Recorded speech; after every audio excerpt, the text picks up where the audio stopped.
sahabat rumah belajar yang telah bergabung pada hari ini. Ada Bu Ilva, Pak Teddy, Dian, dan juga para ibu guru hebat Provinsi Bangka Belitung yang saya banggakan. Masih tetap semangat ya, walaupun ada sedikit kendala trouble tadi yang sempat, ya itu adalah coffee break gitu, coffee break tanpa kopi. Nah, baiklah, jadi hari ini, pada kesempatan ini, izinkan saya untuk menyampaikan materi, sedikit materi ini berbagi. Saya bukan ahlinya, tetapi hanya kita saling berbagi. Karena saya yakin Bapak Ibu guru semuanya di sini adalah ahli-ahli dalam pendidikan dan juga teknologi. Baiklah, sebelumnya, sebelum saya memulai presentasi saya ingin mengadakan sedikit, bukan challenge-nya. Kalau Bu Ilva tadi challenge, kalau saya ada sedikit mau kasih ice breaking di awal gitu. Kita main Mentimeter dulu sebentar ya. Udah muncul share screen saya, Pak Dian? Sudah muncul, Bu Ismi. Silakan. Video konferensi apa yang pernah Bapak Ibu kedengaran, kita ya, ini Mentimeter saya sudah muncul, Pak Dian ya? Sudah. Oke, jadi silakan Bapak Ibu guru, kita ice breaking dulu sebentar untuk sebelum memulai materinya. Dari jeda materi Bu Ilva ke materi saya, silahkan ketik di browser Anda www.meeting.com. Nah, nanti kodenya masukkan 515257. Nanti akan ada pertanyaan video conference apa yang pernah Bapak atau Ibu gunakan sebelumnya. Silahkan ditunggu jawabannya.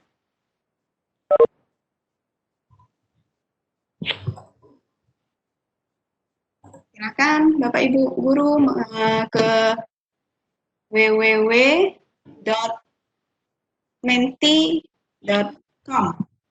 Kodenya 515257.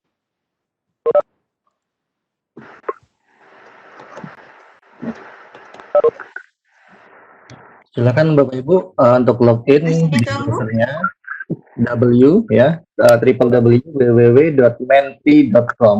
Menti.com ya. Menti.com, kemudian please kodenya dimasukkan, kodenya itu 515257. Kemudian klik sudah ada tuh ya. Nah, yang muncul ada Google Meet, ada Zoom, Teams, Webex. Ayo, yang lain masih ditunggu.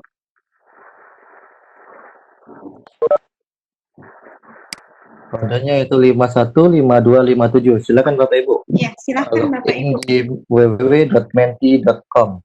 Kita akan lihat aplikasi apa yang paling banyak digunakan di sini.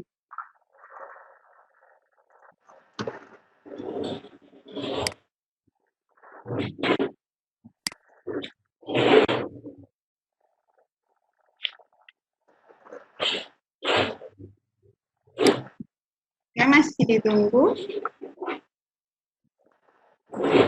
Ada Team Viewers, ada Google Meet. Dua aplikasi.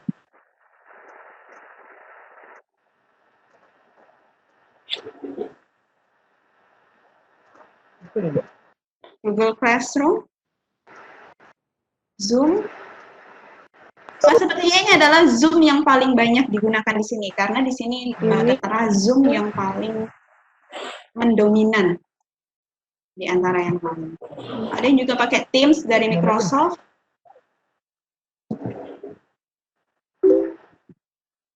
Ada Zoom Meeting, WhatsApp Classroom, WhatsApp Group, Google Classroom, Zoom aplikasi, ada Teams, Zoom Meeting.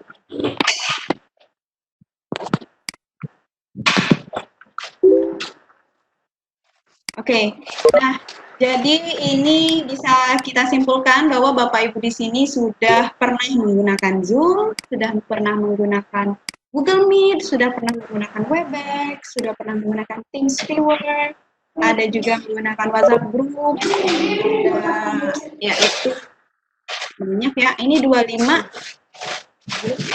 aplikasi 25 saya baru dengar, mungkin nanti bisa kita berbagi aplikasi 25 atau 25 ini. Zoom Meeting, Ada Google Form. Oke, Google Form. Ada Teams Viewer, WhatsApp Group.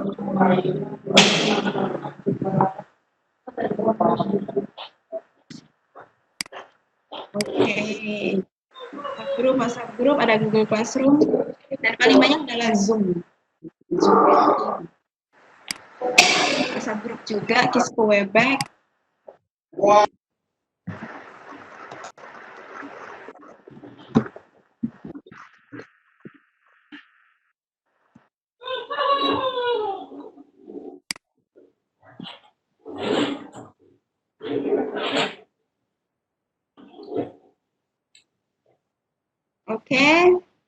Oke, baiklah Bapak Ibu. Ini adalah berbagai macam video conference atau aplikasi video conference yang pernah Bapak Ibu gunakan. Ada beberapa ya, ada Zoom, ada Google Meet, ada Teams, ada Webex, ada Google Classroom, video conference yang Bapak Ibu gunakan. Baiklah, jadi apa sih sebenarnya video conference tersebut? Nah, mari kita simak selanjutnya ya. Terima kasih untuk sudah voting. Kita lanjut ke materi.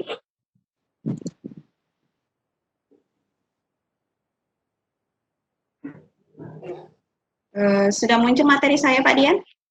Sudah? Sudah, silakan. Sudah ya? Oke, baiklah. Terima kasih tadi sudah voting untuk berbagai aplikasi video konferensi yang pernah Bapak Ibu gunakan. Izinkan saya memperkenalkan diri terlebih dahulu. Saya Isni Efrianti, Sarjana Pendidikan. Saya guru di SMA Plus Baru Ulum Sungai Liat, guru bahasa Inggris, lebih khususnya, dan Duta Rumah Belajar Provinsi Kepulauan Bangka Belitung tahun 2017. Nah, apa itu aplikasi video konferensi? Saya bukan ahlinya di dalam video konferensi, tetapi saya hanya berbagi apa yang saya ketahui dan yang pernah saya pelajari. Jadi saat ini di materi kali ini, saya hanya akan mengenalkan aplikasi-aplikasinya dan fitur-fiturnya yang ada di dalam video konferensi tersebut. Nah, untuk nanti cara membuat room-nya, cara menjadi host, cara mengaturnya akan disampaikan oleh Pak Teddy pada materi berikutnya di hari selanjutnya.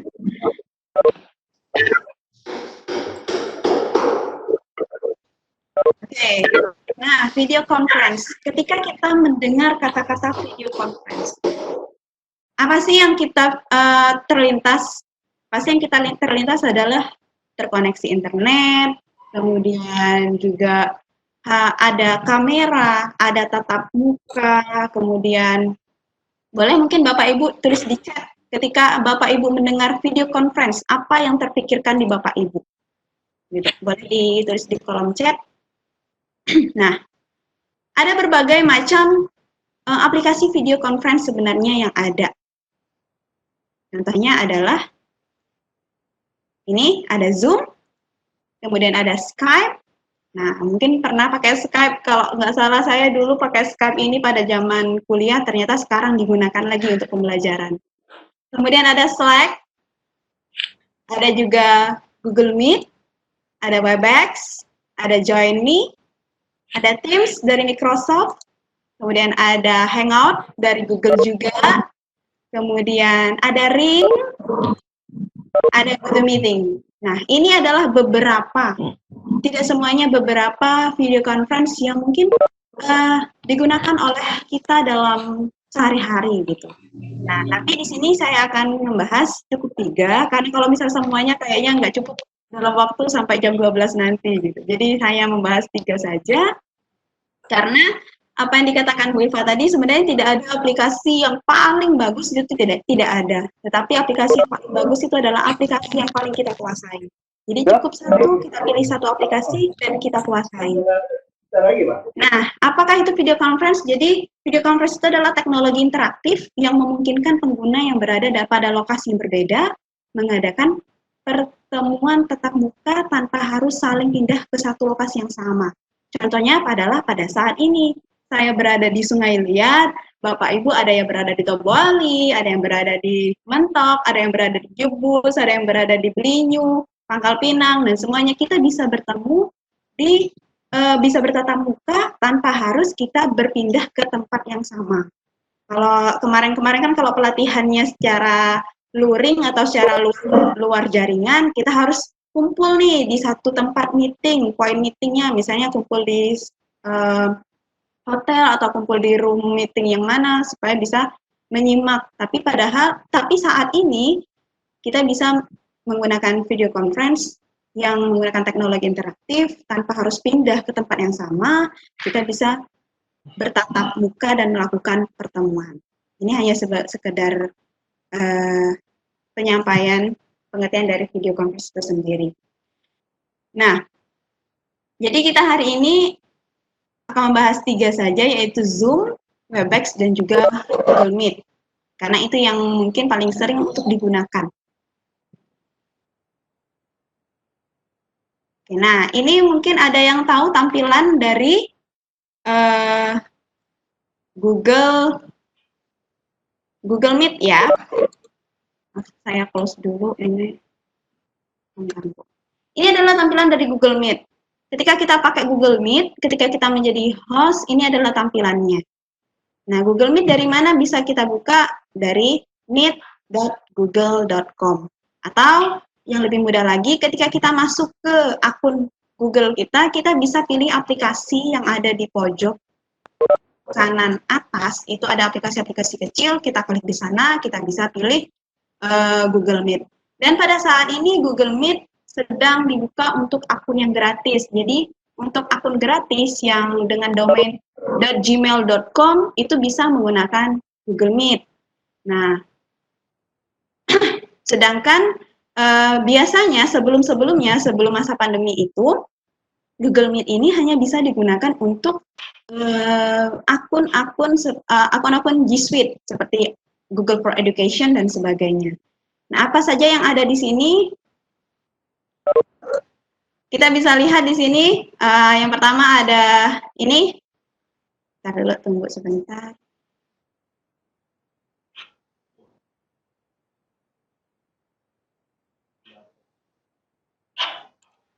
Nah, ini menandakan partisipan, kepala orang, ada icon kepala di sini, ini adalah menandakan partisipan. Ada berapa partisipan di dalam room kita. Ada berapa partisipan dalam room kita.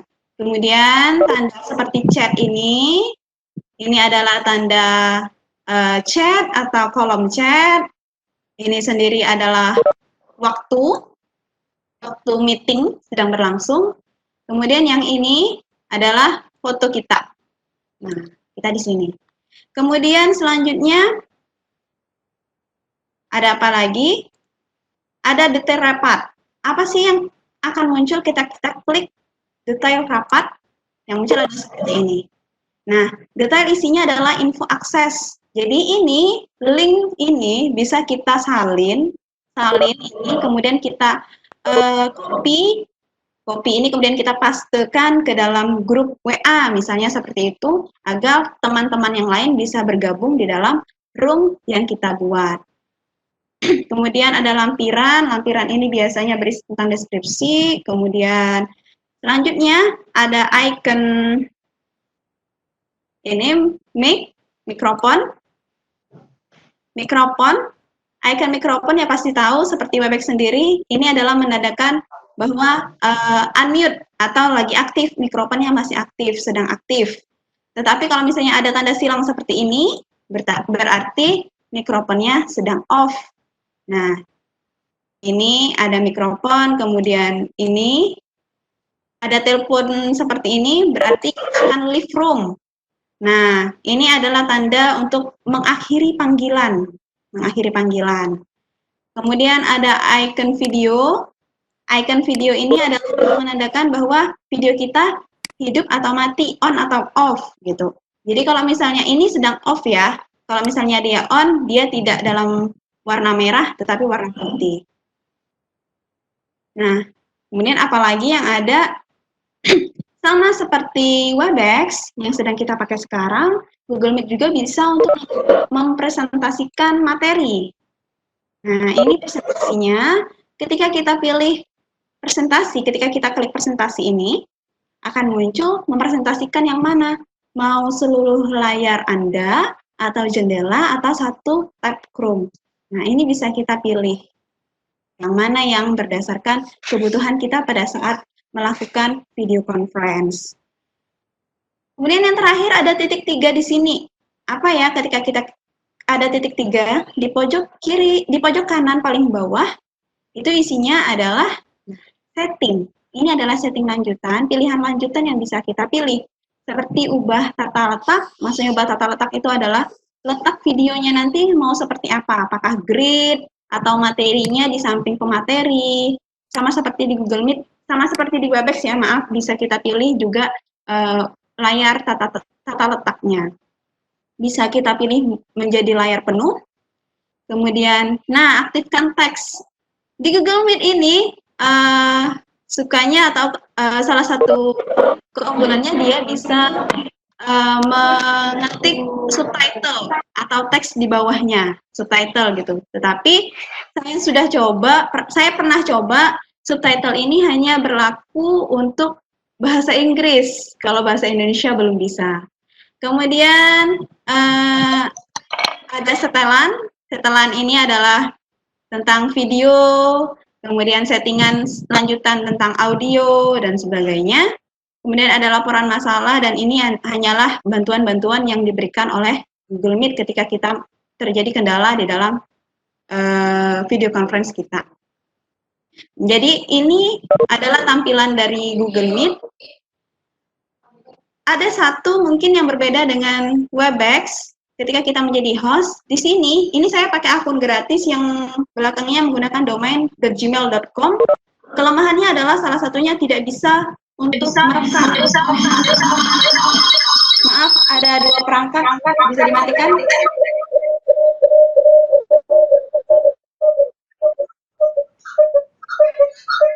Halo, bisa dimatikan yang menyalakan 2 perangkat? Oke. Nah, ini saya menggunakan akun yang free account, jadi dia bisa membuat meeting room, tetapi saya tidak bisa merekam, tidak bisa merecord. Sedangkan yang menggunakan akun G Suite for Education atau untuk yang lainnya itu ada pilihan untuk merekam.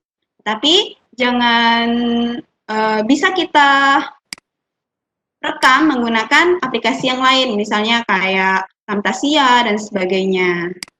Nah, kita lanjut aja langsung ke apa saja kelebihan atau keunggulan dan juga kekurangan dari Gmeet sendiri atau Google Meet sendiri. Nah, ini nih yang pertama keunggulannya. Partisipannya banyak, kita bisa menampung banyak partisipan walaupun menggunakan free account, yaitu sebanyak 250-an peserta.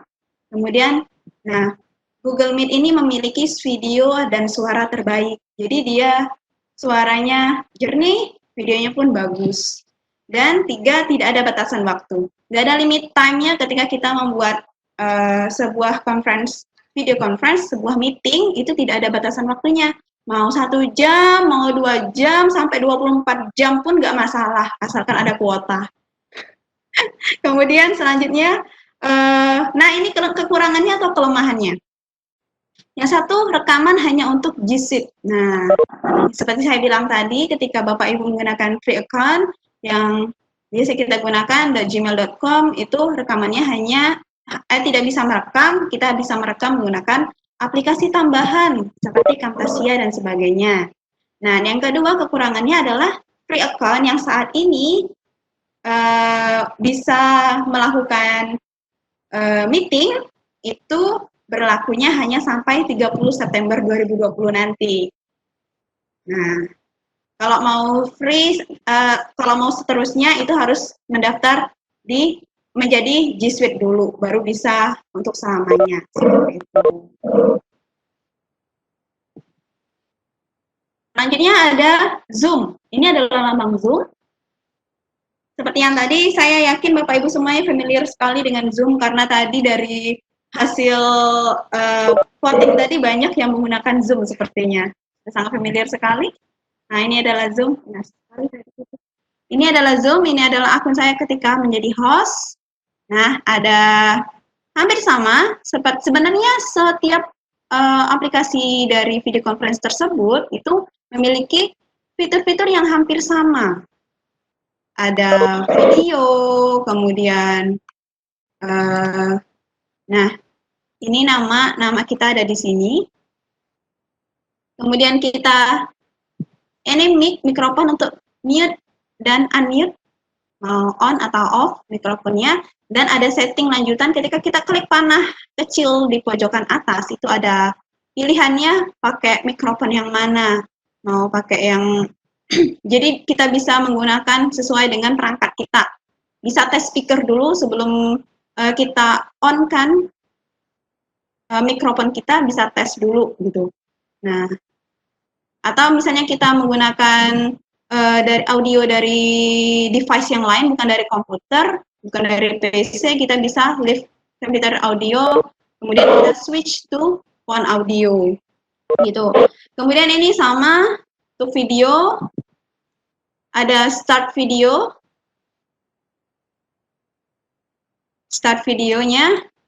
bisa kita lihat di situ.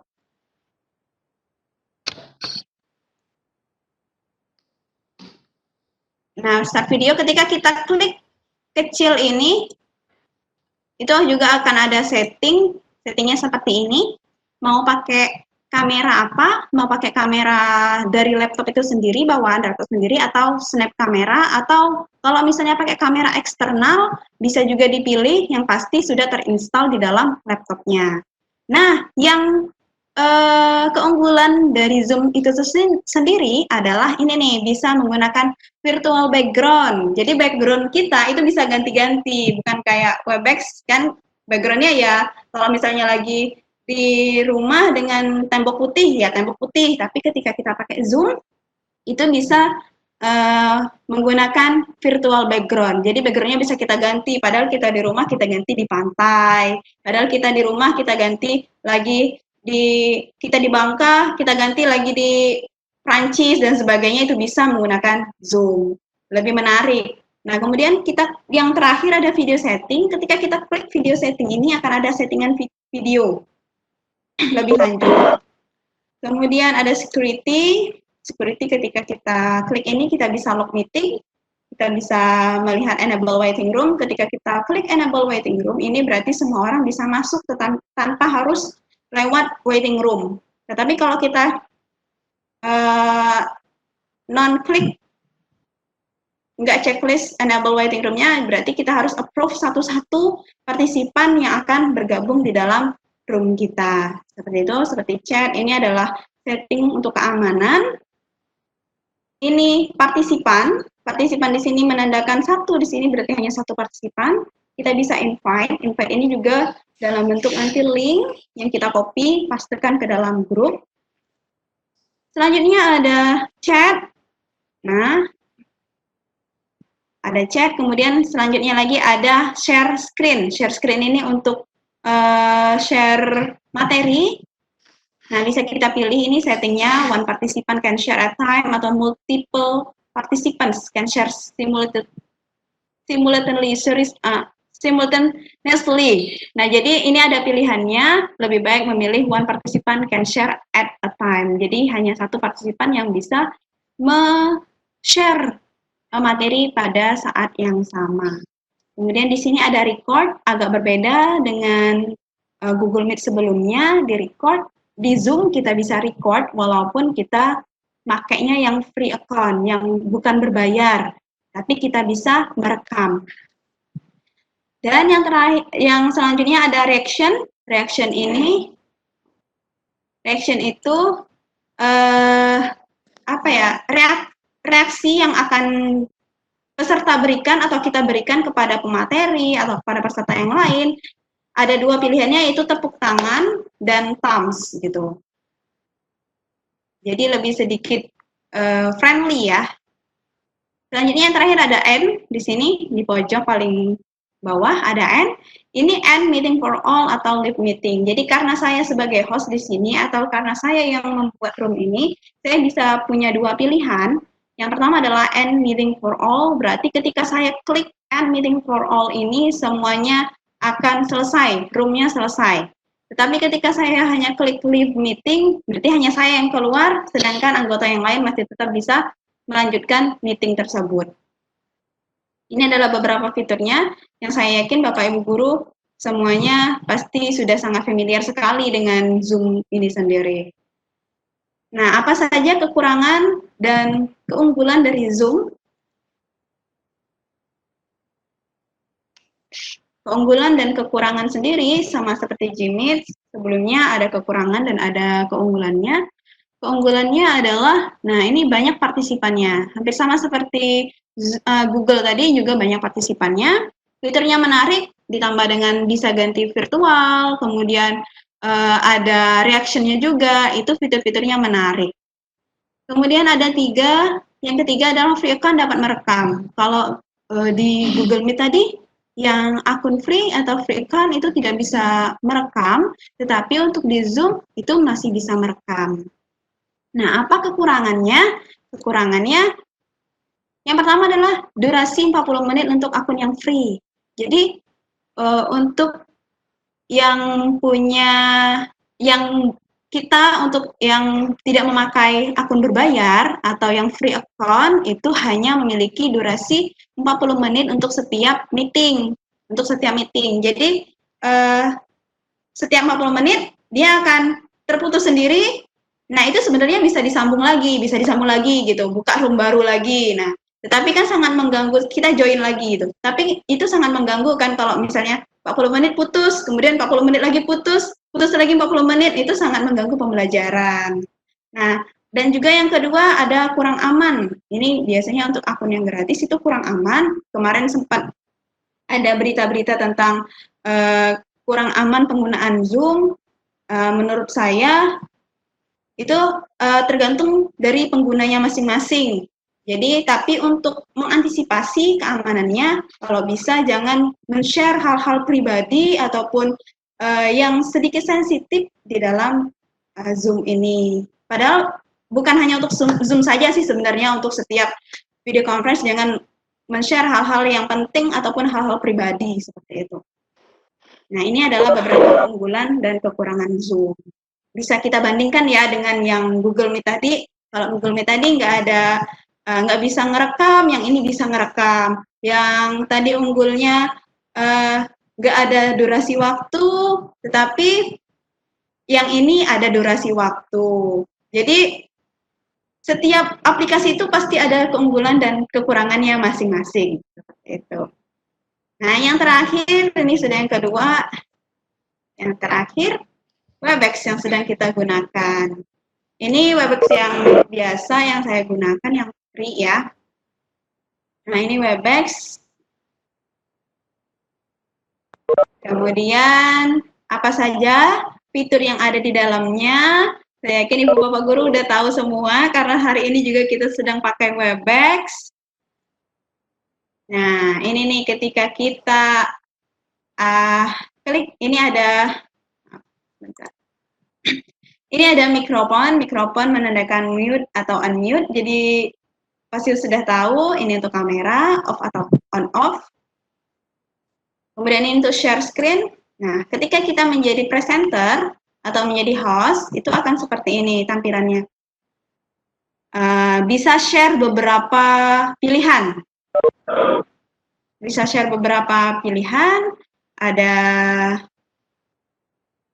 suara saya kedengaran, Bapak Ibu? Halo Pak Dian? Lancar, Bu. Kedengaran ya? Kedengaran lancar kok.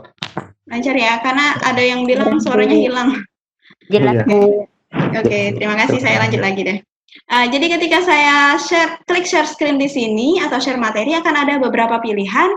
Saya bisa share screen-nya, kemudian ada Microsoft PowerPoint yang presentasi yang mau saya share, atau Google Chrome, atau tab-tab lain yang sedang terbuka. Nah, ini yang sedang terbuka, kebetulan ada share screen 1, kemudian ada Start Zoom Meeting, Google Classroom, Google Chrome, kemudian Microsoft PowerPoint, kemudian Canon Quick, dan Nitrofon. Ini bisa di-share, jadi banyak pilihannya.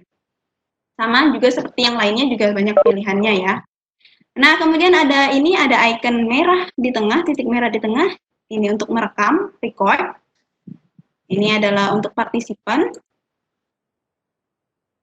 Nah, yang ini ini adalah untuk kolom chat.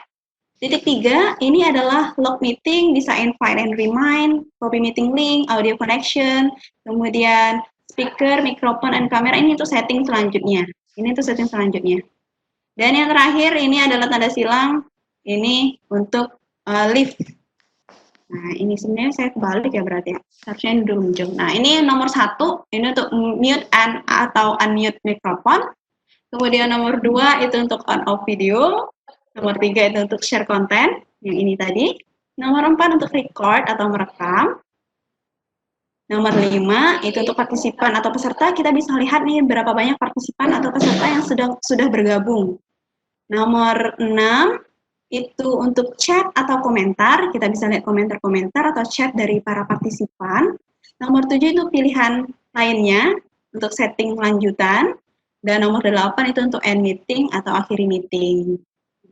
Itu. Keunggulan dan kekurangan Webex sendiri, salah satu keunggulannya adalah, nah, banyak partisipan ya. Partisipannya ada 100 partisipan, ini bisa lebih sebenarnya, seratusan partisipan. Kemudian nomor 2 itu free account dapat merekam, jadi akun yang free dapat merekam. Nomor 3, tanpa ada batasan waktu. Nah, ada batasan waktu, tanpa ada batasan waktu, jadi bisa berapa jam pun bisa, tidak seperti Zoom tadi yang dibatasi dengan 40 menit per satu meeting. Tetapi, apa sih kekurangannya? 1, koneksi internet harus stabil. Nah, ada beberapa pengalaman juga ya.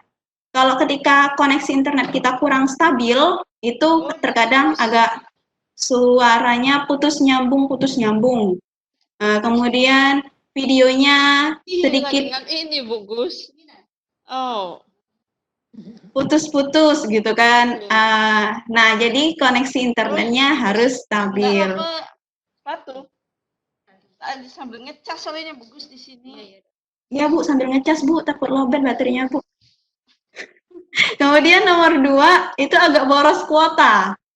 Nah, dari ketiga aplikasi tadi, yang agak paling boros itu adalah dari Webex sendiri. Nah, jadi kalau mau menggunakan Webex, itu internetnya harus stabil dan juga kuotanya harus kenceng. Tapi dia punya keunggulan, yaitu walaupun akunnya free, dia dapat merekam dan tanpa ada batasan waktu. Kalau yang Meet tadi kan dia tidak bisa merekam kalau yang free.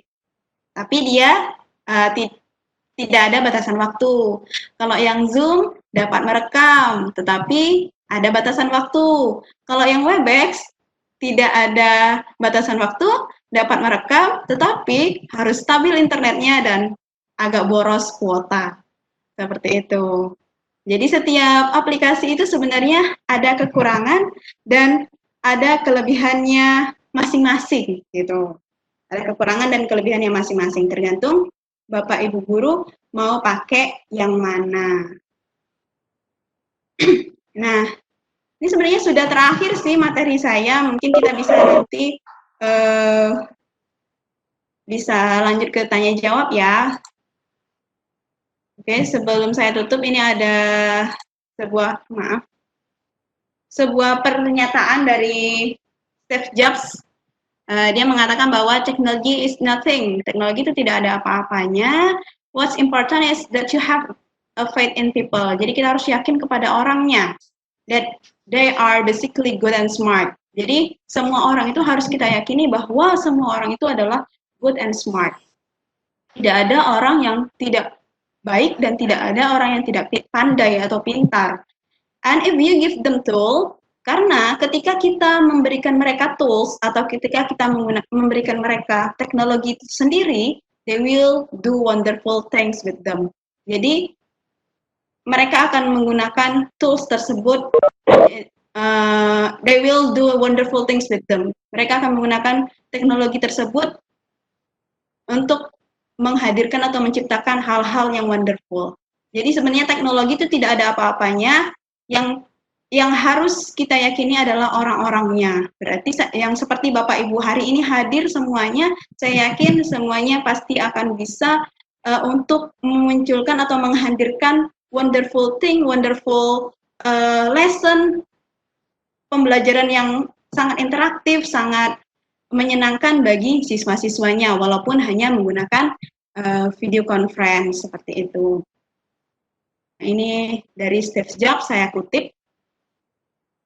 Dan yang terakhir, terima kasih sudah mendengarkan materi saya. Naomi Closer, mau tahu lebih dekat tentang saya, ada follow IG Ismia Priyanti, di Facebook Ismia Priyanti juga, atau mau berkirim surat email ada di ismiapriyanti@gmail.com. Boleh kita lanjutkan ke sesi tanya jawab saja. Terima kasih. Ya, terima kasih kembali Ibu Ismia Priyanti. Terima kasih untuk paparan materi yang sangat luar biasa. Bagaimana kita mengenal video conference, tadi sudah dijelaskan ada 3 ya.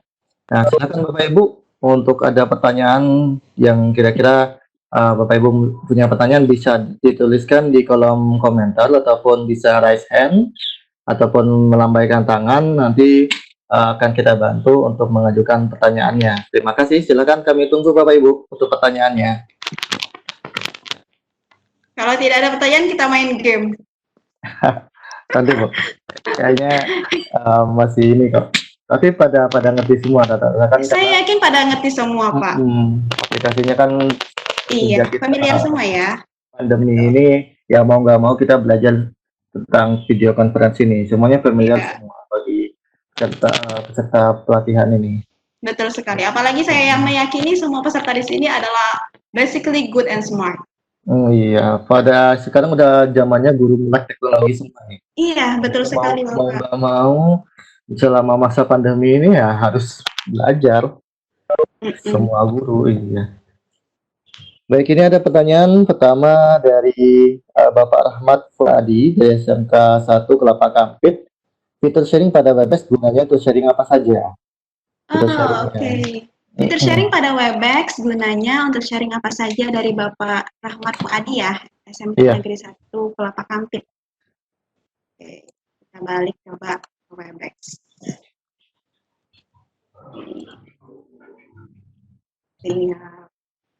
Ini Bapak maaf ya agak kecil ya kali ya, ini kurang kelihatan ya Pak ya, tulisannya di sini ya, share kontennya. Ketika kita klik fitur sharing pada Webex, itu gunanya untuk sharing apa saja? Yang pertama untuk sharing materi Pak. Jadi untuk sharing materi, nih, materinya bisa Bapak, misalnya Bapak mau sharing materi dalam bentuk PowerPoint seperti saya saat hari ini. Berarti PowerPoint-nya harus kita buka dulu biar dia muncul di sini, muncul di menunya. Nah, kalau sudah dibuka tinggal kita klik Microsoft PowerPoint, nah gitu. Atau kita mau share Chrome yang lagi kita buka, kita klik Chrome-nya, seperti itu Bapak. Jadi isinya adalah pilihan-pilihan yang akan kita share kepada partisipan kita. Gitu. Gimana Bapak? Oke. Mau pertanyaan, ada yang bertanya lagi? Ini ada pertanyaan kedua dari Bapak Arif Amiruddin. Aplikasi meeting yang bisa digunakan untuk 300 partisipan. Rekomendasinya apa Bu? Untuk 300 partisipan aplikasi meetingnya apa? Aplikasi meeting untuk yang 300 partisipan. Kalau berbayar, sepertinya harus menggunakan yang berbayar ya Pak ya. 300 partisipan harusnya berbayar, dan jika itu untuk, kita akan melihat kepada siapa partisipannya. Kalau saya sendiri seperti itu, pada siapa partisipannya. Kalau misalnya Zoom, it's okay pakai Zoom. Zoom itu juga familiar ya, maksudnya user friendly, bisa digunakan dengan mudah, walaupun baru mengenal Zoom, itu bisa digunakan. Nah, kemudian 300 partisipan juga bisa menampung di Zoom kalau misalnya yang berbayar. Gitu. Tapi saya kurang tahu tuh Zoom yang berbayar itu sebenarnya punya berapa tahapan-tahapan, maksudnya yang paketan ini berapa gitu, paketan ini berapa saya kurang tahu gitu. Atau kalau misalnya ini digunakan untuk siswa, Bapak bisa menggunakan Gmeet yang G Suite. Nah, G Suite for Education itu bisa didaftarkan sekarang Pak melalui nanti deploy gitu. Deploy dari website sekolah. Kalau nggak salah saya, salah satu syarat untuk deploy untuk mendapatkan akun Gmeet, akun Google Sheet for Education itu semuanya salah satunya adalah websitenya harus .sch.id gitu. Itu free kok, daftarnya free, hanya websitenya aja yang harus bayar gitu. Nah, jadi bisa di-deploy gitu ke sekolahnya, dan itu bisa semua siswa mendapatkan akun G Suite, semua guru mendapatkan akun G Suite, dan juga pasti bisa menggunakan Gmeet dan juga bisa record, dan itu juga banyak partisipannya, bisa sampai 300-an bisa kalau yang G Suite gitu Pak. Oke, terima kasih. Jadi itu tadi ya Pak Arif untuk rekomendasikannya. Kemudian kita lanjut untuk tip untuk registrasi Vicon berbayar. Dari Pak Arif. Untuk registrasi Vicon berbayar. Dari Pak Arif Amiruddin juga ini ya sepertinya ya. Iya. Oke. Saya sendiri sebenarnya belum pernah Pak kalau berbayar, tapi saya pakai akun Google G Suite. Gitu, untuk yang berbayar, akun Google G Suite.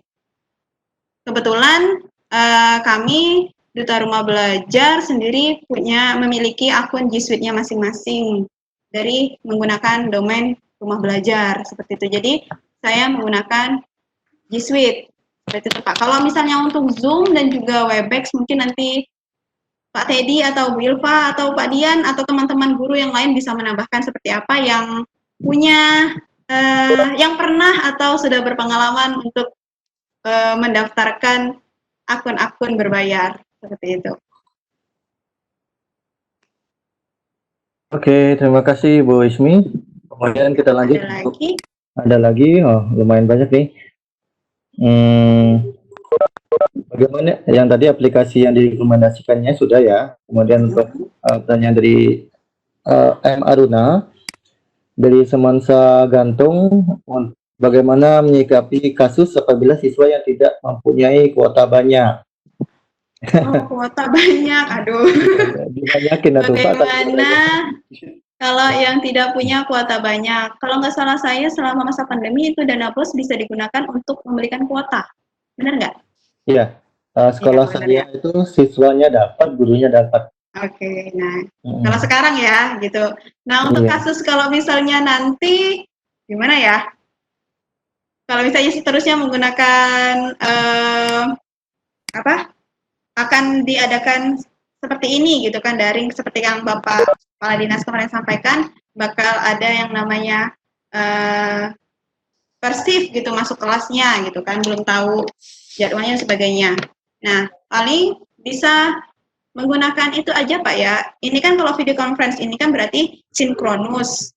Bapak bisa menggunakan asinkronus gitu. Asinkronus itu kan berarti mereka hanya menyimak dari video yang ada di YouTube yang sudah diupload, kemudian atau buka Rumah Belajar, ada banyak video-video pembelajaran dari sumber belajarnya juga, kemudian atau ikut lihat video-video pembelajaran di platform education yang lain, misalnya kayak Zenius, kayak Ruang Guru dan sebagainya, itu juga ada. Jadi mereka tidak tersedot banyak kuota di dalam video conference-nya. Jadi video conference ini kan sebenarnya untuk sinkronusnya, tetapi Bapak untuk antisipasi ini bisa menggunakan asinkronusnya yang tidak harus bertatap muka. Itu sih menurut saya, karena memang setiap wilayah itu tidak bisa kita samakan, seperti yang Bapak Sumarno bilang kemarin kan ada Tol Langit, daerah 3T dan sebagainya, itu kan punya hak-hak istimewa gitu, hak-hak istimewa gitu kan. Bukan hanya tentang kuota juga, tetapi juga tentang jaringannya. Jadi untuk menyikapi kasus ini, mungkin saran saya tidak harus pakai video conference atau sinkronusnya, tapi Bapak bisa membuat video pembelajaran mungkin. Nanti Bapak rekam buat video pembelajaran Bapak dulu, kemudian Bapak upload di YouTube. Nah, mereka akan belajar dari video pembelajaran yang Bapak upload di YouTube. Dan itu kan maksudnya lebih fleksibel, mereka bisa buka kapanpun. Itu adalah salah satu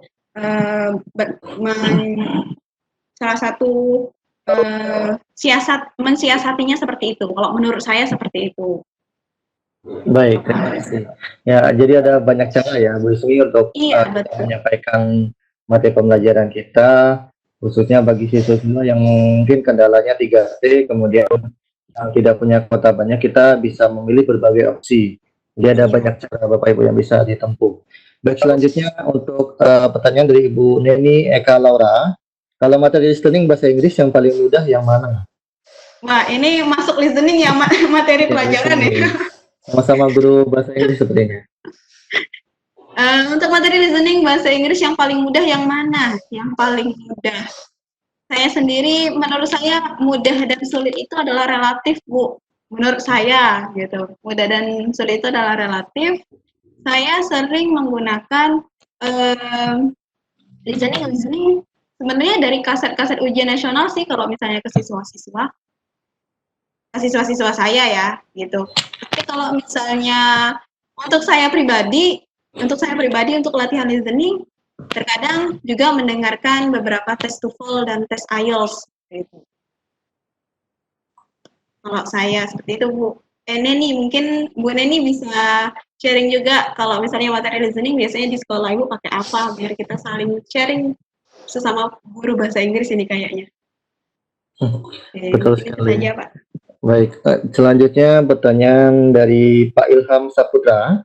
Izin bertanya bagaimana solusinya kalau menggunakan pembelajaran sinkronus yang siswanya berada di luar pulau dengan keterbatasan sinyal dan listrik. Untuk sementara ini saya hanya menggunakan Google Classroom yang tidak terbatas waktu. Soalnya ada siswa saya yang laporan listrik di rumahnya hanya hidup di malam hari. Jadi untuk tatap muka menggunakan virtual agak kesulitan karena hanya beberapa siswa saja yang bisa melakukan virtual seperti menggunakan Zoom dan sebagainya. Tanya bagaimana solusi menggunakan pembelajaran sinkronus siswanya berada di luar pulau dengan keterbatasan sinyal dan listrik. Iya. Untuk pembelajaran sinkronus ya, sinkronus tadi adalah video, salah satunya adalah video conference gitu. Bisa menggunakan live Facebook atau live YouTube. Nah, tetapi ini kendalanya adalah dia hanya untuk sementara ini hanya menggunakan Google Classroom yang tidak terbatas waktunya, soalnya listriknya hanya hidup pada malam hari, sehingga siang hari tidak bisa hidup. Listriknya tidak menyala gitu ya. Iya. Oke. Menurut saya sih untuk anak-anak seperti ini atau apalagi dalam kondisi saat ini seperti yang Pak Menteri pun sudah bilang, sudah katakan bahwa tidak ada harus menuntaskan KD gitu. Jadi kalau saya pribadi pun siswa saya sendiri sebenarnya tidak hanya berasal dari kota gitu kan. Walaupun sekolah kami berada di dekat dengan kota, tetapi siswa kami berada dari seluruh penjuru dari Bangka Belitung. Nah, pada saat pandemi kemarin kami saya memberikan mereka bagi siswa-siswa yang seperti itu, saya tidak menggunakan sinkronus kepada mereka. Jadi mereka punya hak istimewa, seperti itulah Pak. Jadi saya hanya menggunakan asinkronusnya saja.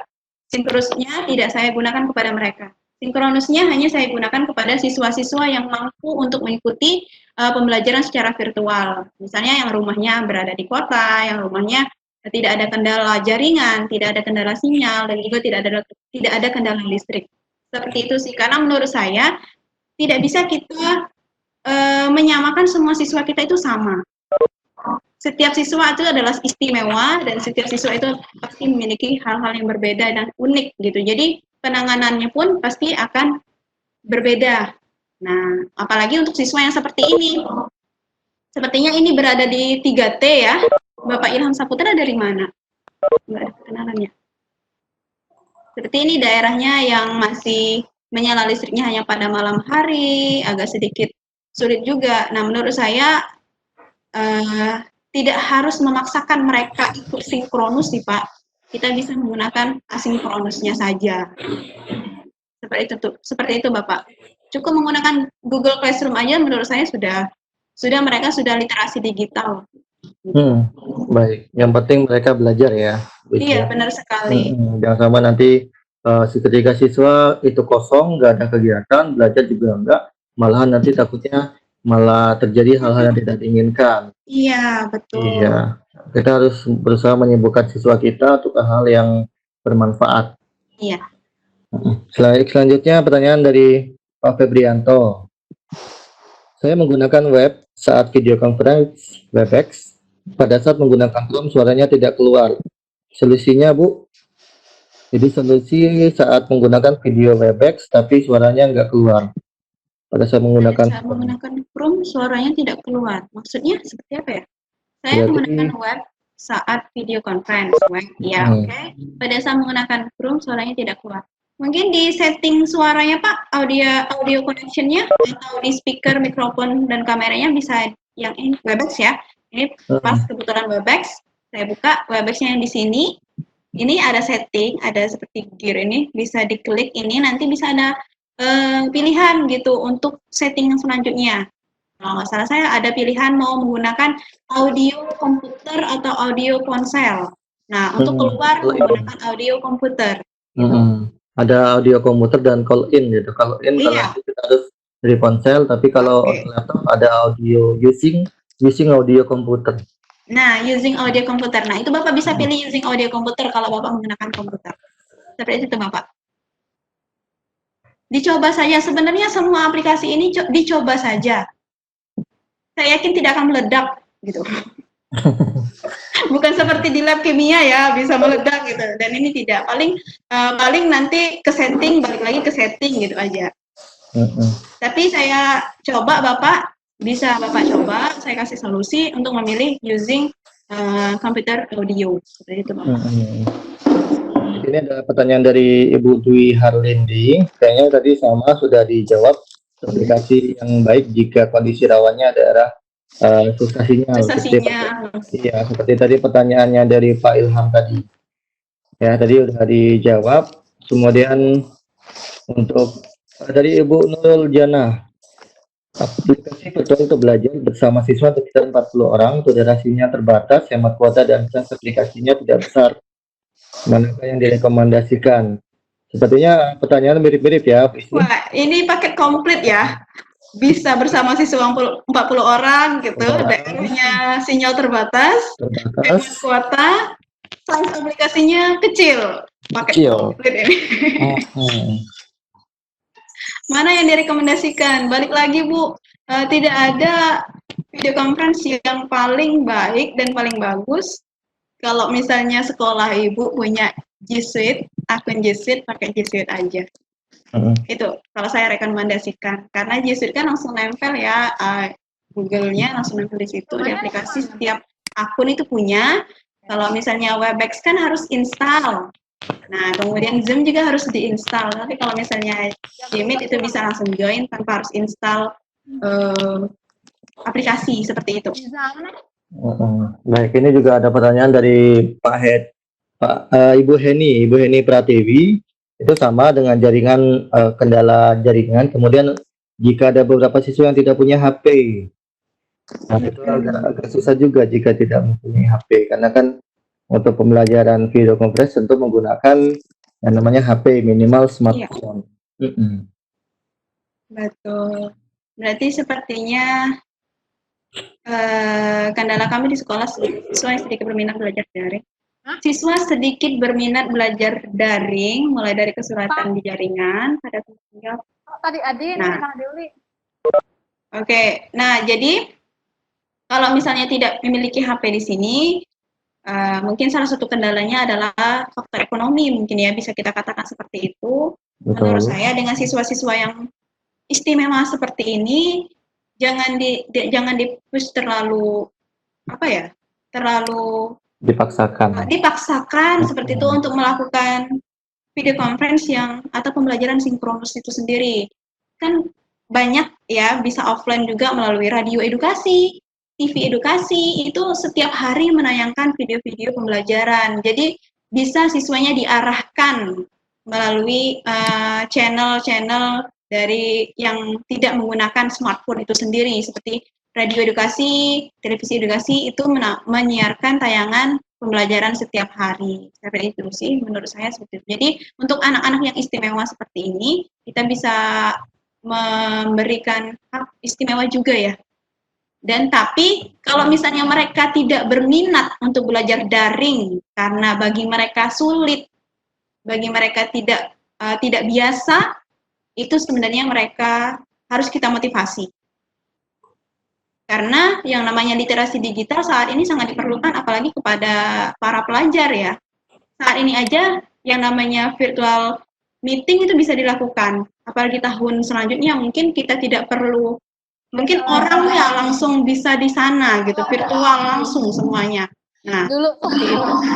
Jadi kalau misalnya siswanya ada smartphone, nggak ada jaringannya oke, tetapi dia tidak berminat belajar daring, menurut saya lebih harus dimotivasi siswanya untuk sedikit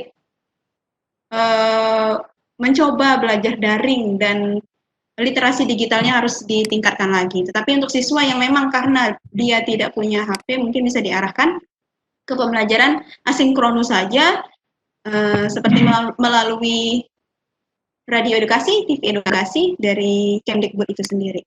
Mungkin itu saja, Bapak. Baik, izin menambahkan ya Bu Ismi. Iya, silakan Bapak. Yang guru BK ini kayaknya. Sekedar kita sharing pengalaman Iya, aja. benar. Untuk siswa yang memang tidak sedikit berminat untuk belajar daring, itu tugas kita sebagai guru untuk memotivasi mereka bagaimana caranya agar mereka mau nggak mau ikut dalam proses pembelajaran daring. Karena yang penting kan karena penilaian kita selama masa pandemi ini terutama itu dinilai dari terlaksananya proses pembelajaran melalui daring, kemudian tugas-tugas yang dikumpulkan. Nah, ketika siswanya tidak berminat, bagaimana nanti dia mau mengumumkan tugasnya yang kita sampaikan melalui daring ini. Kemudian untuk ketika siswa, jadi itu tugas kita sebagai guru untuk memotivasi mereka, untuk menekankan kepada mereka, ayo kamu harus coba, kamu harus bisa menggunakan aplikasi online ini.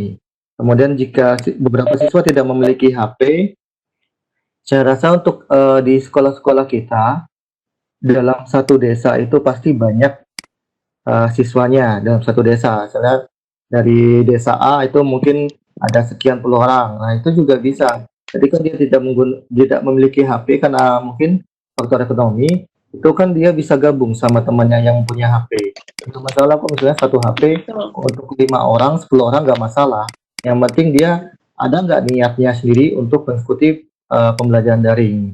Jadi bisa bergabung sama teman-teman lainnya. Di satu sisi juga tadi seperti Bu Ismi bilang bisa memanfaatkan TV edukasi, radio edukasi, ya. Tapi itu nggak masalah ketika dia harus bergabung dengan siswa lain yang punya HP. Nggak masalah kok. Dalam satu desa nggak mungkin cuma satu orang siswanya itu. Betul sekali Pak. Berarti itu malah kolaboratif juga ya. Jadi bukan hanya literasi, tetapi dia juga kolaboratif. Ya. Kerja kelompok juga bisa, iya, tapi kerja kelompok tetap memperhatikan protokol kesehatan COVID-19. Iya, betul. Baik, selanjutnya untuk pertanyaan dari Pak Bapak atau Ibu ya, Mahmuda El Gumeri SMK Muhammadiyah Bantim. Semua aplikasi bisa diusahakan untuk pelajari, tapi aplikasi seperti apa yang harus digunakan untuk pelaksanaan pembelajaran bagi pembelajaran perhitungan. Jadi untuk belajar hitung-hitung itu aplikasi yang mana kira-kira? Kemudian ada perkampungan di mana sinyal sulit, terus beberapa siswa yang tidak memiliki Android. Nah, pertanyaan mirip-mirip nih Bu, cuman versi ini versi pembelajaran perhitungan. Pembelajaran perhitungan ya. Pembelajaran perhitungan itu sejauh ini belum ada aplikasi yang khusus untuk mata pelajaran ini gitu, mata pelajaran ini. Tetapi di sini ketika kita share konten itu akan ada pilihan untuk anonet atau mencoret-coret. Nah, seperti yang saya lakukan saat ini misalnya 2 ditambah 2. Nah, itu bisa di dalam Webex sama dengan 4 gitu, atau akar berapa gitu bisa. Di dalam Webex bisa, atau di Teams Teams Microsoft Teams bagi yang mungkin sekolahnya sudah ada pakai Teams 365, Office 365 itu juga bisa pakai whiteboard. Nah, ada whiteboardnya bisa dicoret-coret. Karena menurut saya pembelajaran perhitungan memang nggak bisa lisan ya, harus ada prakteknya juga seperti itu. Menurut saya seperti itu sih aplikasi. Sebenarnya aplikasi semua itu bisa di-anonet, bisa coret-coret semua. Zoom juga bisa, kemudian Google Meet juga bisa. Ini Webex juga bisa untuk anonet. Untuk coret-coret itu bisa. Seperti itu, Pak. Tinggal di-explore aja. Baik, ini tinggal kita aja. Jadi bisa dianonet, kita bisa nyoret di layar itu. Jadi siswanya bisa langsung melihat juga ya. Iya. Kemudian Kan yang ini. pertanyaan dari Ibu Nur Fadila SMA 2 atau Bali. Penggunaan Webex di tampilan saya tidak ada record katanya. Tampilan Webex di Ibu tidak ada record. Yang sekarang ya Bu ya? Iya, yang sekarang sepertinya tidak ada tampilan recordnya. Iya, karena Ibu bukan sebagai host. Iya. Seperti itu Bu. Iya, jadi Ibu sebagai peserta. Jadi record itu hanya tampil ketika Ibu sebagai host di dalam roomnya. Mengisi data Nah, yang saya tampilkan saat ini adalah room ketika saya menjadi host. Gitu, ada recordnya. Tetapi ketika saya menjadi peserta saat ini, yang hari ini, itu tidak ada recordnya. Tidak ada menu recordnya, hanya ini aja. Nah, gitu. Iya. Ibu ini bisa record juga melalui aplikasi tambahan, Ibu. Iya, benar. Aplikasi tambahan seperti Camtasia dan sebagainya. Camtasia ada, kemudian auto screen recorder ada. Tinggal nanti cari aja di Google, banyak kok untuk merekod tampilan layar kita ini. Nah, ini sepertinya banyak pertanyaan ya. Ramai. Pada semangat, Ibu. Iya. Padahal saya pasti punya kuis loh, Pak. Iya. Jadi gimana? Mau lanjut pertanyaan atau gimana? Ini masih ada lumayan sih. Ini langsung ini aja ya, jawab singkat, pertanyaan langsung jawab singkat untuk menghemat waktu ya. Baik, ini dari jatuh dari 0815 sekian. Dengan menggunakan aplikasi Zoom, bagaimana enkripsi keamanannya untuk penjagaan pembobolan data? Enkripsi keamanan aplikasi Zoom. Silakan Bu Ismi. Aplikasi Zoom untuk keamanannya sendiri. Nah, ini seperti yang saya bilang tadi, terutama jangan share hal-hal yang menurut kita hal-hal pribadi ya, atau hal yang penting yang bisa merugikan diri kita sendiri gitu. Dan juga bisa kita menghapus, kalau nggak salah saya bisa mendelete semua record atau track record yang pernah kita lakukan di Zoom itu sebelumnya. Ini biar, tapi untuk saat ini yang berbayar itu lumayan sudah aman. Semenjak ada kasus yang kemarin ada data yang bocor, itu Zoom sudah aman saat ini gitu. Sebenarnya gitu sih. Untuk yang berbayar, tapi saya sarankan pakai yang berbayar aja Pak kalau mau Zoom. Gitu. Selama kita tidak sharing password ataupun apapun yang berkaitan dengan keuangan data pribadi kita sih, saya rasa nggak begitu masalah ya. Masalah. Iya, Baik, bisa nggak Ibu bimbing kami untuk menggunakan G Suite katanya? Bisa nggak Ibu bimbing kami untuk penggunaan G Suite? Insya Allah bisa Pak. Insya Allah saya bantu. Nanti di itu aja. Ya. Iya.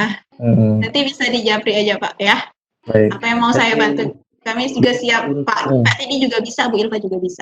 Oke lah. Dari Pak Untung dari SMA 1 Pamali. Itu kalau rekomen yang bisa sekalian untuk menampung, merekam, dan meng-save pembelajaran yang kita berikan di daerah kita apa ya Bu? Dengan partisipan di atas ratusan peserta. Bisa menampung, merekam, men-save pembelajaran. Oke, bisa menampung, merekam, dan save pembelajaran. Mungkin bisa pakai Webex Pak? Webex bisa ya? Merekam, menampung, dan juga men-save pembelajaran. Pemali kayaknya aman ya Pak ya? Aman, itu aja kan lumayan kencang ya. Sinyalnya. Kemudian bisa Ibu bimbing pemakainya di rumah Ibu di luar kegiatan ini. Nanti. Luar kegiatan ini. Iya. Bapak, saya dari Pemali Pak. Kebetulan saya dari Pemali. Bisa Pak. Ya bantu kok, kita saling share aja Bapak ya. Bisa kayak bimbing pemakaian. Insya Allah saya bantu. Oke, cakep. Dari Ibu Novi Fatina Hayati, dari ketiga aplikasi tersebut yang paling efektif itu ABK. yang bagaimana? Mohon masukannya. ABK, Ibu Novi Iya. Fatina dari SLP ya. Untuk ABK Iya. sendiri, ketiga-tiganya itu efektif Bu, tetapi itu lagi balik lagi kepada kata Pak Sumarno kemarin, harus ada pendampingan dari orang tuanya. Jadi menurut saya sendiri sebelum kita menggunakan video conference atau pembelajaran sinkronus kepada siswa ABK, kita lebih baik memberitahu dulu kepada orang tuanya atau kepada pendampingnya gitu supaya mereka siap juga untuk mendampingi siswa-siswanya untuk melakukan pembelajaran secara sinkronus melalui video conference seperti itu. Oke, siap. Dia kapan aku sudah? Kemudian pertanyaan dari Sebelum Batu Rosa. ya ini tadi sudah Bu Yulia tidak ada penambahan akunnya itu karena Ibu di sini sebagai partisipan bukan sebagai host. Kemudian oke, pertanyaannya sepertinya sudah. Ini satu lagi. Kalau kita mau berbicara di dalam room dan orang-orang yang ada di room bisa dengar semua, kita harus klik mana nih Bu? Ingin berbicara di room. Ingin berbicara di room, klik yang mana? Langsung aja Pak, klik yang ini, unmute. Unmute. Bapak klik unmute, Bapak ngomong, saya dengar suaranya. Coba Bapak Novianus Yudhistira untuk berbicara. Halo Bapak. Klik Halo, unmute dulu Pak. Klik unmute-nya dulu Pak. Di rumah Ayu dekat mana Halo ya? Bapak. Dekat Semenanti Gang 1. Jangan lupa settingnya Pak ya, setting speakernya. Coba setting speakernya itu harus menggunakan earphone atau komputer seperti itu.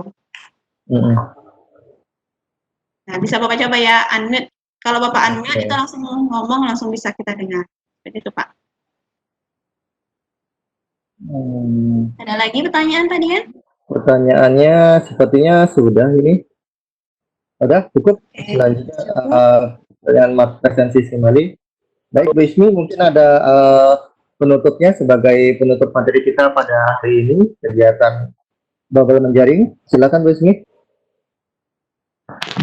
Sebenarnya saya mau main games ini Pak sebentar, tapi kayaknya nggak cukup lagi ya waktunya ya. Cukup nggak waktunya? Bu Ismi kalau bisa nanti aja di sesi. Nanti aja ya, di sesi selanjutnya aja ya. Sesi selanjutnya kan saya isi tentang yang form itu ya, pengisian. Yang form ya. Oke, sip. Oke. Tadi udah di depan udah tentang itu ya, tentang Mentimeter juga. Mentimeter juga. Iya, baik. Oke, selanjutnya baiklah saya tutup. Terima kasih untuk pertanyaan-pertanyaan juga antusias para Bapak Ibu guru semuanya. Terima kasih. Kalau mau lebih lanjut, No Me Closer, ini ada Instagram, ada Facebook dan juga Gmail. Kita akan sharing banyak hal pengetahuan karena saya yakin Bapak Ibu guru semuanya di sini adalah guru-guru yang hebat. Saya pun harus banyak belajar dari para senior-senior saya yang ada di sini karena saya yakin saya juga masih banyak pengetahuan yang belum saya dapatkan. Terima kasih. Teruslah belajar. Teknologi itu tidak ada yang paling baik, aplikasi apapun tidak ada yang paling sempurna. Karena yang paling baik atau yang paling sempurna adalah aplikasi yang paling kita kuasai sendiri. Terima kasih. Akhirul kalam, wabillahi hidayah. Wassalamualaikum warahmatullahi wabarakatuh. Waalaikumsalam warahmatullahi wabarakatuh. Baik Bapak Ibu, terima kasih. Marilah kita berikan tepuk tangan untuk Ibu Ismi dan Ibu Ilva untuk kegiatan hari ini.